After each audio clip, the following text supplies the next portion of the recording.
എമ്പുരാൻ സിനിമയിൽ വില്ലനായി അവതരിപ്പിച്ചിരിക്കുന്ന കഥാപാത്രം യഥാർത്ഥത്തിൽ ഗുജറാത്ത് വംശഹത്യയിലെ ജീവിച്ചിരിക്കുന്ന പൈശാചിക രൂപിയാണ്. ബാബു ബജ്രംഗി എന്നാണ് അയാളുടെ പേര്.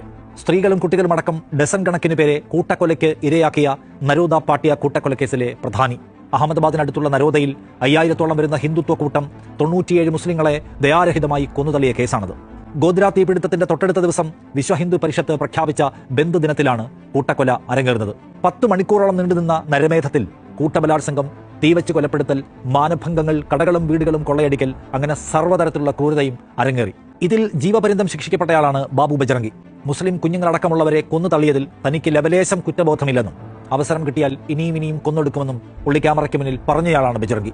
ബാബു ബജ്രംഗി മാത്രമല്ല, ഗുജറാത്ത് വംശഹത്യയുമായി ബന്ധപ്പെട്ട് തെഹൽക്ക് നടത്തിയ ഓപ്പറേഷനുകൾ, വിവിധ വസ്തുതാന്വേഷണ സംഘങ്ങൾ, ഇവരുടെ എല്ലാം കണ്ടെത്തലുകൾ കലാപത്തിലെ സംഘപരിവാര ആസൂത്രണം വെളിപ്പെടുത്തുന്നതായിരുന്നു. ഞങ്ങൾ അങ്ങനെ ഒരു കലാപത്തിൽ ഏർപ്പെട്ടിരുന്നില്ല എന്ന വാദം ഹിന്ദുത്വ പരിവാരത്തിന് പോലുമില്ല എന്ന് ശ്രദ്ധിക്കേണ്ടതാണ്. ആ കഥയാണ് എമ്പുരാനിൽ മുരളി ഗോപിയും പൃഥ്വിരാജും പറയാൻ ശ്രമിച്ചത്.